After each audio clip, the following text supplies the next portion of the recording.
Si vous avez grandi dans une famille dysfonctionnelle, vous n'avez pas bénéficié du droit d'être aimé inconditionnellement. Sans doute, n'avez-vous pas pu être vous-même et que vos parents ne vous ont pas aimé avec toutes vos imperfections telles que vous étiez. Ils ne vous ont pas considéré comme un être digne d'amour en étant respectueux et affectueux envers vous. Ils auraient dû vous accompagner pour devenir un adulte autonome, indépendant et heureux.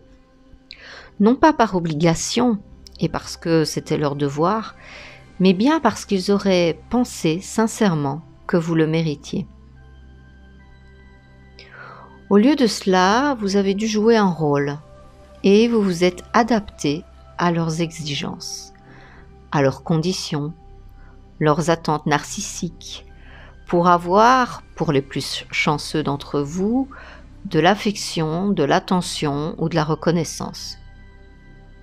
Bien entendu, ce fut mon cas à moi aussi. Dès la naissance, vous avez sur vos épaules ce poids énorme. La responsabilité de plaire à votre parent ou à vos parents et de satisfaire leurs désirs, d'être l'extension de leur ego blessé. Considéré comme un trophée, vous allez passer votre vie à chercher comment accommoder vos parents, comment rassasier leurs désirs égocentriques et satisfaire leur orgueil. Peut-être que de temps en temps, en échange, vous allez réussir à obtenir des miettes d'amour.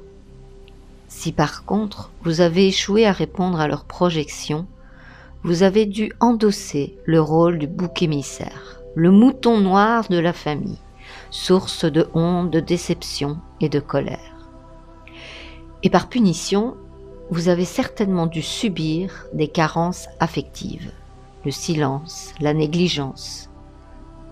Ce que vous avez vécu a et est l'infrastructure de l'adulte que vous êtes aujourd'hui. Sans prendre conscience de ces schémas, vous risquez de les transmettre à vos propres enfants et peut-être petits-enfants. Donc aujourd'hui, j'aimerais que vous preniez conscience que tout ce que vous avez subi n'est pas de votre faute. Vous n'êtes pas coupable d'avoir été l'enfant d'un parent immature et ou toxique, voire dysfonctionnel. Vous n'avez pas pu bénéficier de l'éducation dont vous aviez besoin, de l'affection et de l'accompagnement émotionnel que vous méritiez. À travers ces manipulations émotionnelles que vous avez subies, il ressort bien souvent 3 croyances majeures qui nous ont été implantées dans notre esprit d'enfant. La première, je ne suis pas assez bien. La seconde, je ne suis pas valorisé pour qui je suis. Et la dernière, je ne mérite pas, je ne suis pas digne d'être aimé pour qui je suis. À l'âge adulte, il en résultera certaines conséquences, et c'est peut-être ce que vous vivez en ce moment. Un sentiment de vide, d'amertume, de la solitude, du manque de confiance en vous et d'estime de vous, la difficulté à mettre des limites, à se faire respecter, une anxiété chronique et voire de la dépression ou une honte chronique. Pour certains d'entre vous, vous avez réussi à créer peut-être une famille remplie d'amour avec un partenaire équilibré et sain. Mais pour la plupart d'entre vous, vous avez cumulé des échecs amoureux. Comment voulez-vous avoir des relations amoureuses réussies si vous avez été trahi par les personnes qui étaient censées vous protéger lorsque vous étiez enfant, fragile et vulnérable? Vous étiez conditionné à vous sacrifier pour le bonheur de vos parents, à cacher vos émotions, vos ressentis, par peur d'être jugé, critiqué. Est-ce que vous avez, dans vos relations récentes, joué les mêmes scénarios? Et je sais que certaines sont dans des schémas de pardon absolu, même si le prix à payer est notre intégrité. Certaines diront comme moi que nos parents ont fait de leur mieux avec les moyens et les connaissances qu'ils avaient. Ils vous ont aimé à leur façon, et ça je le répète souvent. Ils vous ont nourri selon leurs croyances, ils vous ont donné ce qui leur convenait. Mais il ne faut pas se leurrer. Il y a des conséquences. Et la plus grande des conséquences, c'est que vous avez des carences. Vous n'avez pas reçu ce dont vous aviez besoin pour vous développer correctement. Et ces carences affectives se traduisent par un déficit de l'amour de soi à l'âge adulte. Ce déficit peut engendrer une dépendance à certains comportements compulsifs, mais aussi aux besoins pathologiques d'approbation. Dans les comportements compulsifs, on y retrouvera les médicaments, l'alcool, l'alimentation, le travail pour certains ou le sport à outrance, la sexualité pour d'autres. Quelles sont les raisons de ce besoin pathologique d'approbation? Le déficit de l'amour de soi se développe progressivement à travers le renoncement graduel à soi-même. Donc on se déconnecte de qui l'on est réellement.